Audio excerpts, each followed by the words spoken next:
السلام علیکم ورحمۃ اللہ وبرکاتہ۔ آج کی ہماری ویڈیو کا موضوع ہے حضرت نوح علیہ السلام کی قوم پر عذاب۔ اس کے علاوہ ہم اس ویڈیو میں جانیں گے کہ حضرت نوح علیہ السلام کی قوم پر کون سا عذاب نازل ہوا اور پھر انہوں نے اس عذاب سے کیسے چھٹکارا پایا اور انہیں آدم ثانی کیوں کہا جاتا ہے۔ ان تمام سوالات کا جواب آپ کو اس ویڈیو میں ملے گا۔ سب سے پہلے ہم آپ کو اپنے چینل پر خوش آمدید کہتے ہیں۔ امید کرتے ہیں کہ اس سے آپ کے دینی علم میں اضافہ ہوگا۔ حضرت آدم علیہ السلام کی وفات کے بعد ان کی اولاد بت پرستی میں مشغول ہو گئی۔ جیسا کہ شیطان نے انسانوں کو گمراہ کرنے کا عہد کر لیا تھا تو وہ لوگوں کو غلط راستے کی طرف مائل کرنے لگا اور تمام قوم اللہ تعالیٰ کی توحید کو بھول چکی تھی اور حقیقی خدا کی جگہ خود ساختہ بتوں نے لے لی تھی۔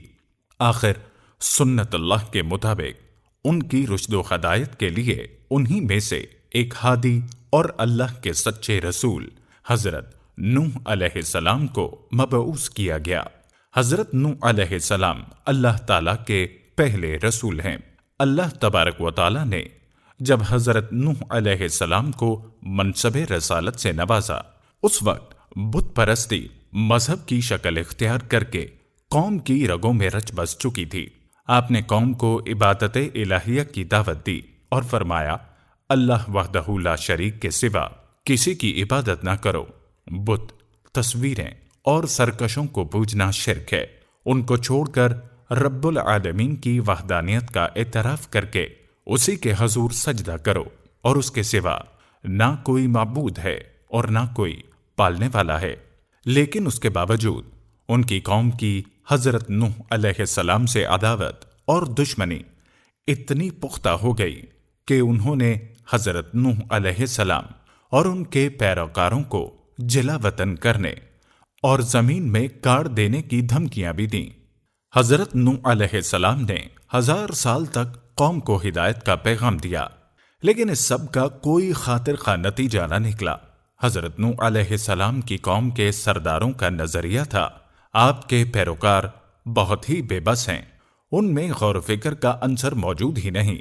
انہوں نے حضرت نوح علیہ السلام کی دعوت سن کر لبیک کہہ دیا ہے، حالانکہ ان کی یہی چیز قابل تعریف تھی کہ انہوں نے اللہ تعالیٰ کی رضا کی خاطر اسلام کو قبول کر لیا، کیونکہ حق غور و فکر کا محتاج نہیں ہوتا۔ قرآن مجید میں 28 سورتوں میں حضرت نوح علیہ السلام اور ان کی قوم کا تذکرہ اور دیگر احکامات بیان کیے گئے ہیں، جس میں سورہ نوح میں تفصیلی واقعات بھی موجود ہیں۔ حضرت نوح علیہ السلام اور آپ کی قوم کے درمیان اختلافات بہت عرصے تک رہے، یہاں تک کہ 950 سال بیت گئے، اور اس طویل مدت کے دوران سوائے چند لوگوں کے کسی کو بھی قبول حق کی توفیق نصیب نہ ہوئی۔ جب کفار میں سے کسی کے انتقال کا وقت قریب آتا تو وہ اپنی نسلوں کو بھی نصیحت کر جاتا کہ تم نے حضرت نوح علیہ السلام پر ایمان نہیں لانا اور نہ ہی ان کی مخالفت سے منہ پھیرنا ہے۔ اسی طرح ہر والد کی اولاد جب فہم و شعور اور عقل و فکر تک پہنچتی تو وہ اپنی اولاد کو وصیت کر دیتا کہ جب تک تم زندہ رہو گے حضرت نوح علیہ السلام پر ایمان نہیں لاؤ گے۔ لیکن حضرت نوح علیہ السلام نے بھی تبلیغ دین کا کام جاری رکھا۔ آخر کار ان کی قوم ان سے کہنے لگی، اے نوح، اب ہم سے جنگ و جدل نہ کر اور ہمارے اس انکار پر اپنے اللہ کا جو عذاب لا سکتا ہے لیا۔ حضرت نوح علیہ السلام نے یہ سن کر ان کو جواب دیا، عذاب الہی میرے قبضے میں نہیں ہے، وہ تو اس کے قبضے میں ہے جس نے مجھ کو رسول بنا کر بھیجا ہے۔ وہ چاہے گا تو سب کچھ ہو جائے گا۔ لیکن جب آپ قوم کی اصلاح اور فلاح سے مایوس ہو گئے تو آپ نے بارگاہ الہی میں فریاد کی، اور پھر اسی کے نتیجے میں کشتی کی تیاری کا حکم آیا۔ پھر حضرت نوح علیہ السلام شجر کاری کی مہم میں مصروف ہو گئے۔ درخت بڑے ہوئے، ان کی کانٹ چھانٹ کے بعد کشتی تیار کرنے لگے۔ حضرت نوح علیہ السلام نے جب اللہ کے حکم سے کشتی بنانا شروع کی تو کفار نے ہنسی اور مذاق اڑانا شروع کر دیا اور جب ان کا ادھر سے گزر ہوتا تو کہتے کیسا احمقانہ خیال ہے کہ جب ہم غرق ہونے لگیں گے تب تو اور تیرے پیروکار اس کشتی میں محفوظ رہ کر نجات پا جائیں گے۔ اس پر حضرت نوح علیہ السلام نے فرمایا ظالمو، عنقریب تمہیں پتہ چل جائے گا کشتی کیسے تیرتی ہے۔ حضرت نوح علیہ السلام اپنے کام میں مشغول رہتے کیونکہ اللہ تعالیٰ نے پہلے ہی ان کو حقیقت حال سے آگاہ کر دیا۔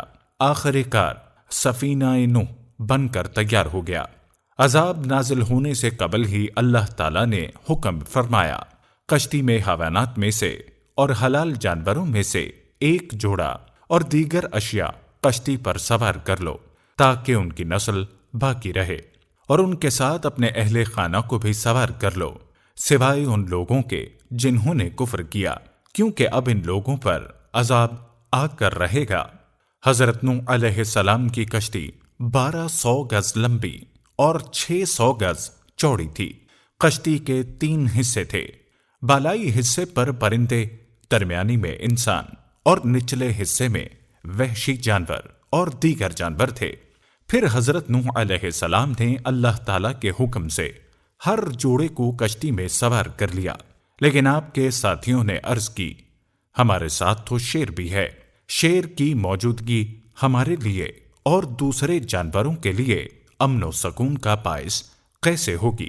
لہٰذا اللہ تعالیٰ نے شیر کو بخار میں مبتلا فرما دیا۔ وہاں سے روئے زمیں پر پہلی مرتبہ بخار کی ابتدا ہوئی، پھر اللہ تعالیٰ کے حکم سے موسلادھار بارش شروع ہو گئی اور زمین میں سخت نرم علاقے، پہاڑ، صحرائی علاقے سب کے سب پانی میں ڈوب گئے۔ الغرض زمین میں ہر طرف بارش سے طوفان آ گیا تھا۔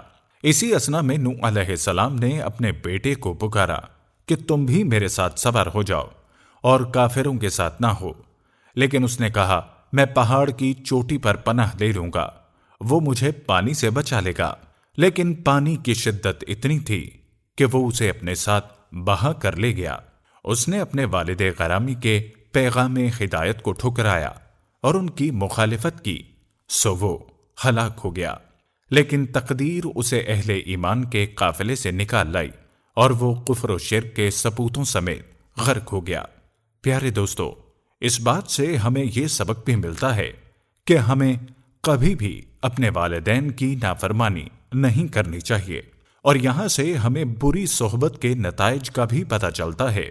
حضرت نوح علیہ السلام کا بیٹا کفار کی بری صحبت میں رہا اور لاکھ منع کرنے کے باوجود بھی پیچھے نہ ہٹا، تو اس کے نتیجے میں وہ ان کافروں کے ساتھ ہی ہلاک ہو گیا۔ جب اللہ تعالیٰ نے طوفان کو روک دینے کا ارادہ فرمایا تو روئے زمین پر ہواؤں کا سلسلہ شروع ہو گیا، جس سے پانی رک گیا، یہاں تک کہ زمین خشک ہو گئی اور کشتی سطح زمین تک ٹھہر گئی۔ اس طرح سے اللہ تعالیٰ نے اہل ایمان کو بچا لیا اور کفار ہمیشہ کے لیے غرق ہو گئے، اور پھر سے زندگی کا آغاز ہوا۔ اسی لیے حضرت نوح علیہ السلام کو آدم ثانی یعنی انسانوں کا دوسرا باپ بھی کہا جاتا ہے۔